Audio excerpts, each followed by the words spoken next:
Alright, so welcome to the next video on proofs and logic. We're going to be dealing with proofs involving quantifiers. So if you forgot what quantifiers are, they are these symbols. Hopefully now something has jogged up in your memory. We attach these in front of statements like this to impose extra conditions. Say this quantifier, for example, this means for all x, it means that, well, for all x values, p of x should be satisfied, so all x values satisfy p of x. Over here is the existence quantifier. This means that there exists at least one x value which satisfies p of x. So these are additional conditions that have been imposed. And they let you know that by adding these quantifiers in front of these statements. And now we want to learn how do we take these extra conditions into account? How do we deal with them when we are working on our proofs? So there are a couple of different possibilities. Well, we know when working with proofs, there are two tables that we have to work with. We have the to prove table, and we have the what we know table, basically. So just WWK table. And so when working on a proof, you might come up with a quantifier on either side. So basically, you could have a for all quantifier on the left side, you could have a for all quantifier on the right side, you could have an existence quantifier over here and an existence quantifier over here. And we want to learn how to properly deal with them when we encounter any of these four possible scenarios. What should we do when something like this shows up on the left side of my table or on the right side of my table? And we're going to discuss them one by one. So this video is basically separated into four parts dealing with each of these scenarios separately. So we're going to talk about the scenario where the for all quantifier is on the right side of the table. So the to prove table, basically. So what happens when we have to prove something of the form for all x, p of x is true? So, well, actually this is really simple. So the for all x quantifier basically means that this theorem or this statement works for all x values. And so everything will basically be alright as long as you don't restrict x to like a certain set of values, as long as nowhere in your proof do you write let x be the number 5 or let x be these certain sets of values. You can't restrict it to be anything. You should let x be arbitrary. That's what I'm going to write in what we know. Let x be arbitrary. And arbitrary basically means you don't assume anything of x. You basically allow x to be anything as long as you enforce this rule, basically, then you can not worry about the quantifier anymore. You can just erase this and continue work as normal. Now, something that's very confusing is, well, especially if you've had a little bit of experience with maths before, then you will do these things sort of subconsciously. And what things do I mean? You will do this subconsciously, and you will remove the for all quantifier subconsciously. And allow me to explain what I mean by that. So let's start with removing the for all quantifier first. So basically, let's just demonstrate this with an example. Say p of x is the statement x is less than infinity, for example.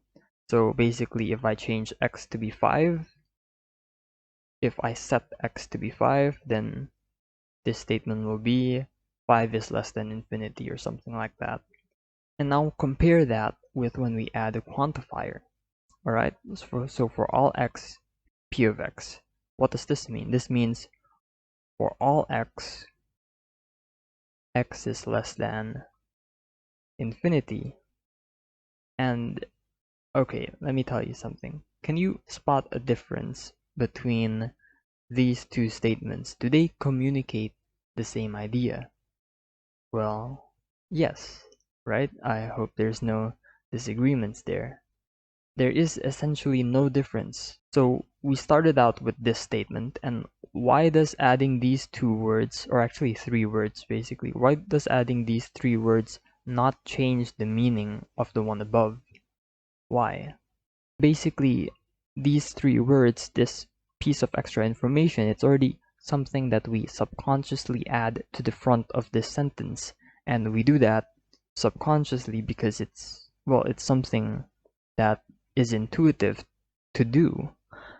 And so when we're writing or dealing with proofs, it's very easy to forget the for all quantifier over here because it's a piece of information that our mind already subconsciously conveys to us. And this is not a problem, I should say. This is not a problem because when our mind tells us this extra bit of information, it also tells us that x should be arbitrary. Why? Well, because your mind tells you that it works for all x values. So, well, x is arbitrary. You shouldn't like restrict x to like a certain set of values or anything. It's not necessary. It's not needed. You shouldn't do it. And so this condition over here is something that your mind also automatically adds. So when you're writing your proofs, you will be enforcing this rule subconsciously. So there should not be any problem. So basically your brain is on autopilot mode. It adds these extra bits of information wherever it's needed, and it imposes this necessary condition whenever it's needed as well. And I just wanted to explain that because I think it is helpful to be aware that your brain is doing such things. And well, let's see an example in action, shall we? Let's try to prove the following statement. A intersect B is equal to A implies that A is a subset of B. So how do we represent this pictorially? Well, this is B, this is A. What is A intersect B? Well, that's A itself. So this represents the first statement there. But does it imply the second statement? Well, look at the image. Is A subset of B? Well, it sure is. But a pictorial or a graphical proof is it's not appropriate. It's not favorable. So let's try to prove this the logical way. Okay, so what we say to do when we have a statement of the form P arrow Q. Well, we can move P to the other side and keep Q on the same side. So let's do exactly that. Alright, what can we do now? Well, A is a subset of B. How else can we write that? We write that by saying if X is in A, then X is in B. And this is one of the times where we intentionally forget the for all quantifier. In reality, the for all quantifier exists here, but we just subconsciously decide to not include it because we are already aware that this statement works for all x values, even when we don't put the quantifier down. It's just this extra piece of information that our brain adds for us. And so what does this tell us?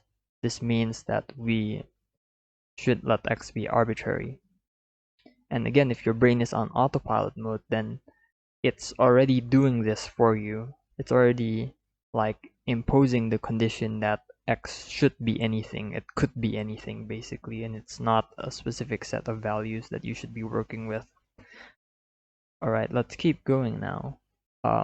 This guy, two sets being equal to one another, what does that mean?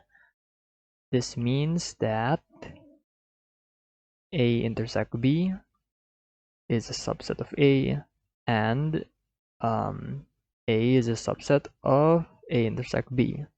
What did we say when there's an AND statement again? This means we're allowed to separate this thing. So basically this means we can just put U at the bottom here.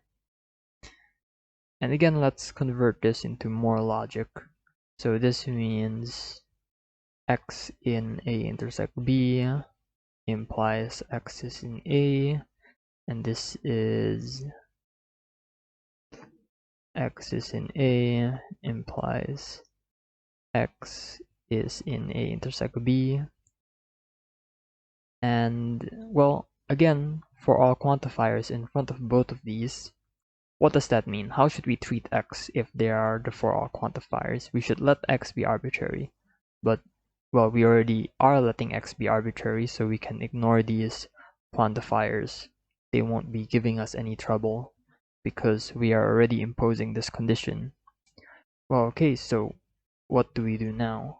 Oh, hey, look, it's another if P then Q statement. So what do we do?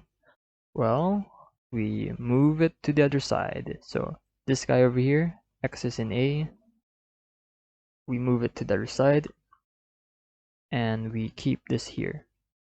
So what do we know? We know that x is in A.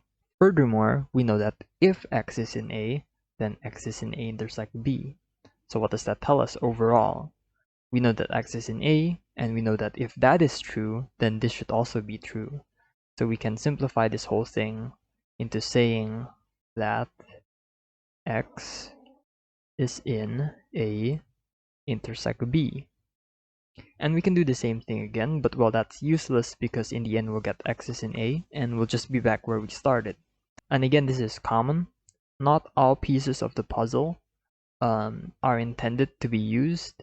Sometimes you can just solve the puzzle without using all the pieces. It's what happens sometimes. So how do we prove this? Well, so what should we do? This seems to be unnecessary information, so I'll just cross that out. So how do we continue from here? Well, what does it mean when x is in A intersect B? This means that x is in A and x is in B. And, oh crap, this is not the AND statement. This is the AND statement, right? And what did we say about AND statements? We can separate them out. So we can write x is in B and x is in A. And again, this is unnecessary information, and we're basically done over here. This is the only two that we need. What do we know? We know that x is in B. What do we need to prove? We need to prove that x is in B. So we are done here. So across the entire proof, nowhere in our steps did we say, let x be this one specific point, or let x be this one specific value. We just let x be whatever it wants, right? And basically the proof still works, even if we let x be whatever it wants. So that's the idea of x being arbitrary. That's like the condition that we automatically impose. We don't just in our head like, oh, maybe x should be this value or x should be that value, because it wouldn't make sense for us to impose that all of a sudden. So basically, every time you have something of this form that you have to prove, most of it is done on autopilot mode, so you don't have to worry about it too much. Now, how do we deal with proving something of the form, there exists an x such that p of x is true? Well, this is the opposite of for all x p of x. So if previously we let x be arbitrary, now we can pick a value for x. Why? This is because we only need to show that there exists one value of x that satisfies p of x. So it suffices to pick one value of x and show that it satisfies p of x. So I can let x be whatever, and then I can show that p of x is satisfied. So once we let x be whatever, then we don't have to worry about this quantifier anymore, because, well, let x be whatever, and if we show that whatever satisfies p of x, then we have proved that there exists a value, this guy right here, whatever it is, that satisfies p of x. So if we assign a value, then we can get rid of the quantifier. We don't have to worry about it. So this is essentially opposite of the for all quantifier. Now we're picking a set of values for x instead of letting x be arbitrary. All right, let's see an example of that. Okay, let's say we want to prove that for all real numbers x such that x is greater than 0, there exists y such that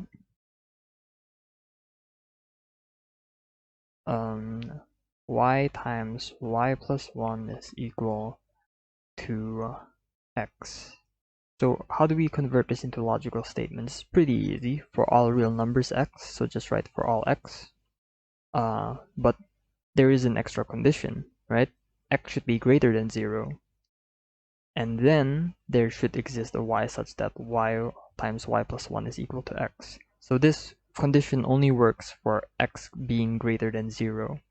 So for all x, if x is greater than 0, then there exists y such that y times y plus 1 is equal to x.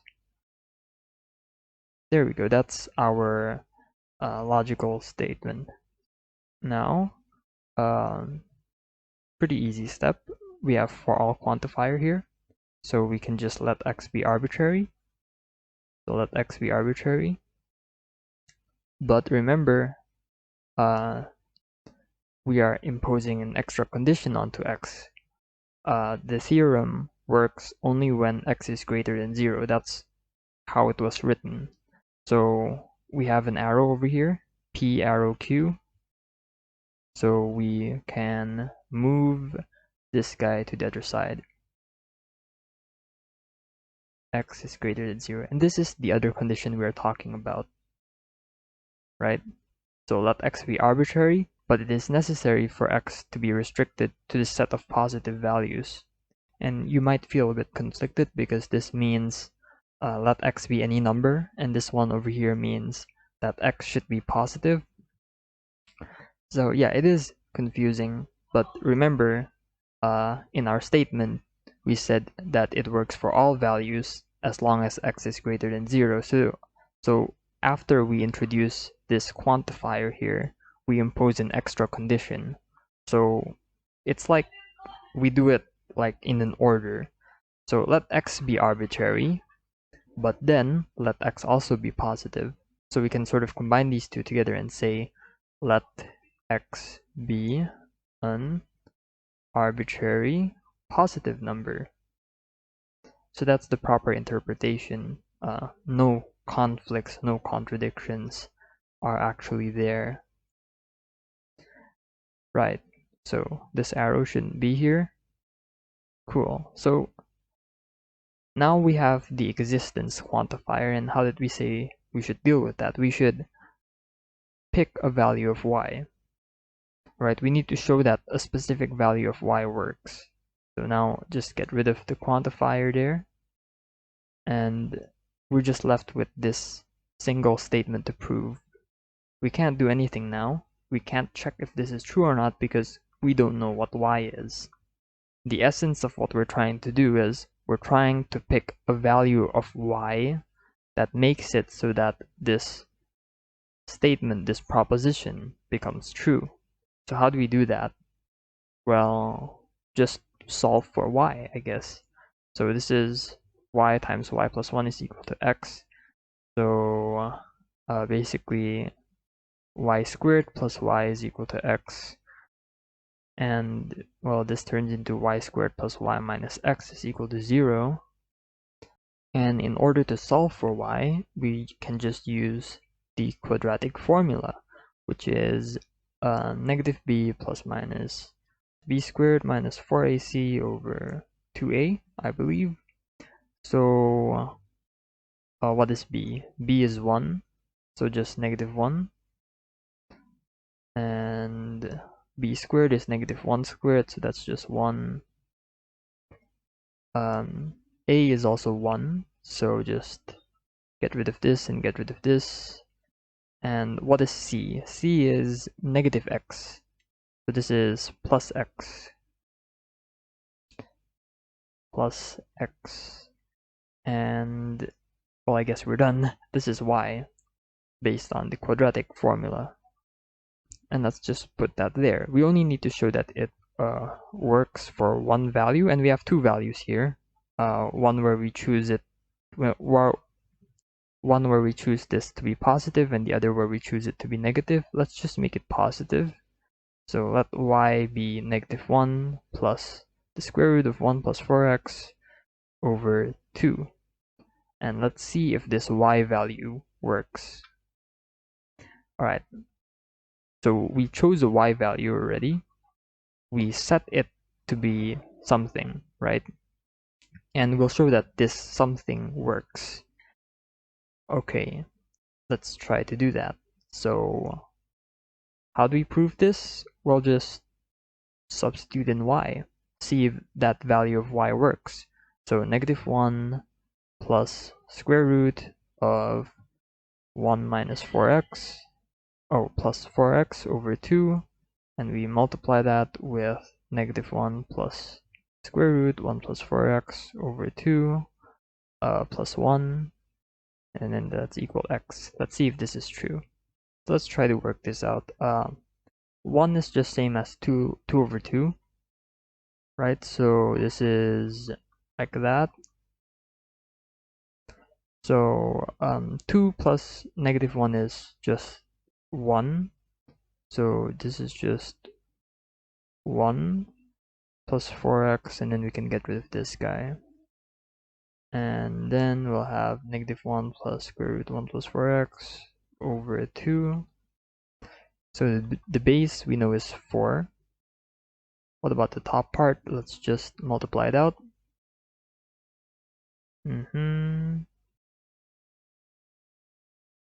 This is -1 times 1 is -1.